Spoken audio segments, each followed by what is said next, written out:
The town of Cala Serena woke up the way it always did in July, with salt air, the clang of festival bells, and the smell of churros drifting up from the harbor. It was the kind of place that made people feel like time moved differently here, slower, kinder, the kind of place that remembered everything. Lucia hadn't planned to come back. She had been shooting a travel series along the southern coast. Malaga, Cadiz, little villages with no names on most maps. And her editor had added Cala Serena to the list almost as an afterthought. Lucia had stared at the name on her itinerary for a long time before closing her laptop and telling herself it was just a town. It was not just a town. 10 years ago, she had left this place with a fellowship offer in one hand and a broken heart she refused to acknowledge in the other. She had told herself the leaving was clean, necessary, that Andres had understood, had agreed, had let go as easily as she had pretended to. She had built a whole career on moving forward and not looking back, and it had worked, mostly. Except for the ring she still wore on her right hand, the one she told everyone was just something she had picked up at a market somewhere. Except for the way certain guitar chords in certain quiet moments still made her chest do something she couldn't name. She arrived the evening before the festival of San Marcos, dragging her camera bag through cobblestone streets strung with lanterns, and told herself that 10 years was enough time, that she was different now, that he had probably moved away, or changed, or forgotten. She heard his guitar before she saw him. It was coming from the plaza. Low and unhurried, the kind of playing that didn't perform for anyone, that just existed like breathing. Lucia stopped walking, her camera hung forgotten at her side. And then the crowd shifted, and there he was, Andres, sitting on the steps of the old fountain, eyes half closed, fingers moving across the strings like they were having a private conversation. He looked up, as if he felt her standing there. For a moment, neither of them moved. The festival swirled around them. Children running, music layering over music, the golden blur of lantern light. And in the middle of all of it, they just looked at each other across 10 years of silence. "Lucia," he said. Not a question, not a greeting. Just her name, like he was confirming something he hadn't let himself believe. "Andres," she answered. And that was all either of them could manage. They spent the first day being careful, polite, treating each other like acquaintances who happened to share a complicated history, keeping conversations shallow and smiles measured. Lucia photographed the festival. Andres played his sets. They orbited each other without touching. But the town had other ideas.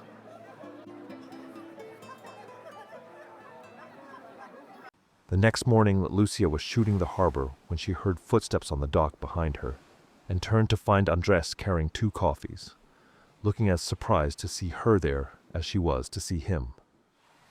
He offered her one without a word. She took it without a word.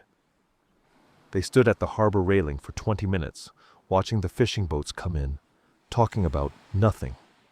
The weather, the festival lineup, whether the old bakery on the north end was still making the honey pastries they used to buy on Sunday mornings.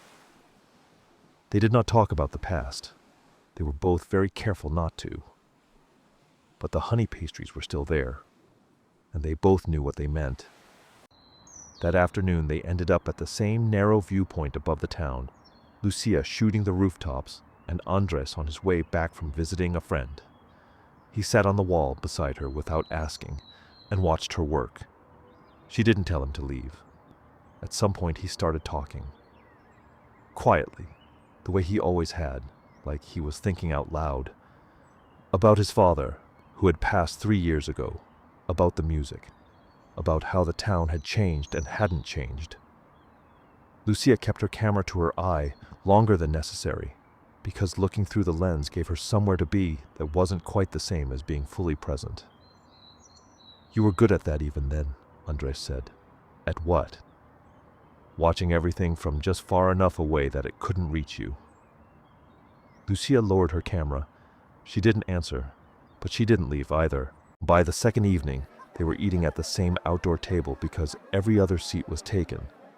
And somewhere between the second glass of wine and an argument about whether the old cinema on Cala Mayor was still open, the carefulness started to crack. They talked for 3 hours, about everything and nothing, about the places Lucia had traveled, the photographs she was proudest of, the ones she wished she hadn't taken, about Andrés' music, the album he had quietly released 2 years ago, the way playing in this town felt different from playing anywhere else. They talked around the 10 years the way you walk around a piece of furniture in the dark, aware of it, careful of it, never quite acknowledging it out loud.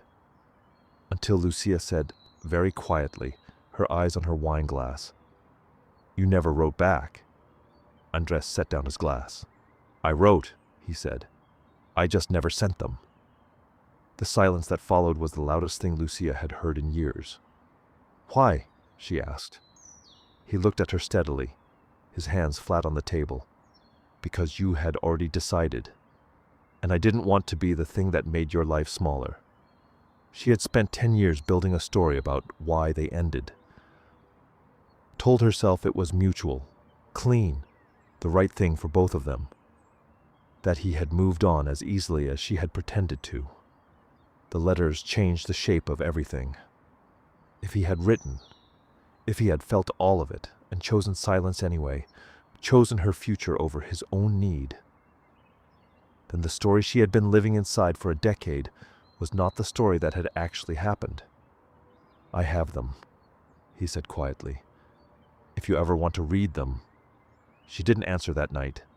She walked back to her room alone, her footsteps too loud on the cobblestones, and sat by the open window for a long time with the sea breathing below, and her camera in her lap and 17 photographs of Andrés on the screen that she didn't remember taking. She thought about the fellowship. The way she had convinced herself leaving was what they both wanted. The way he had stood at the harbor and told her to go, and she had believed him because she needed to. She thought about the months after, waiting for a letter that never came, telling herself his silence was confirmation that she had made the right choice. Building her life on that silence. All the while he had been writing. She turned the gold ring on her right hand, the one she told everyone was just a nice ring, and sat with the truth of that until the festival sounds faded and the town went quiet and the sea was all that was left. The next morning she almost left.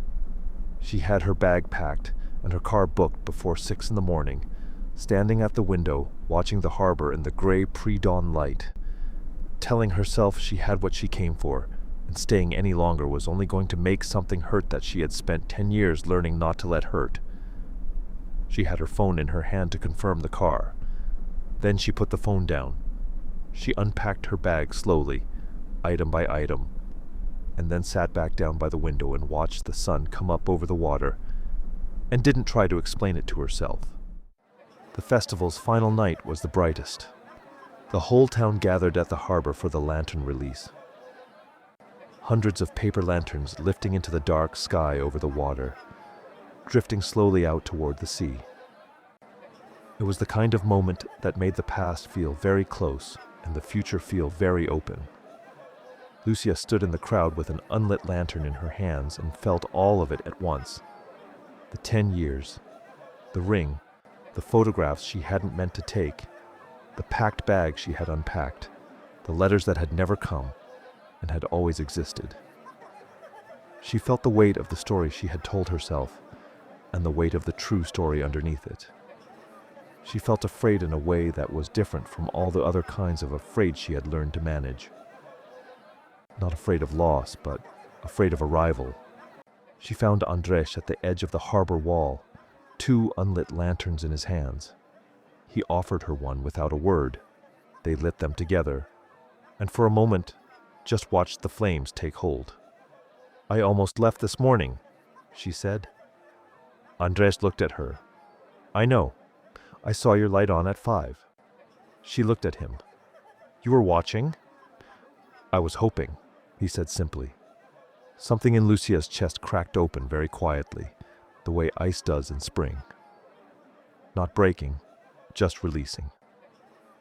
I kept the ring, she said softly, turning the thin gold band on her right hand. I told myself it was just a nice ring. Andres looked at it for a long moment, then looked at her. Was it? Lucia let her lantern go. She watched it rise, joining the hundreds of others climbing into the sky over Cala Serena, and felt something loosen in her chest that had been tight for a very long time. No, she said. It wasn't. He reached over and took her hand. Not urgently, not dramatically, just with the quiet certainty of someone who had waited long enough to be sure. And Lucia, who had spent 10 years moving from place to place and calling it living, finally stopped. Above them, the lanterns drifted out, over the dark water, carrying everything that no longer needed to be held.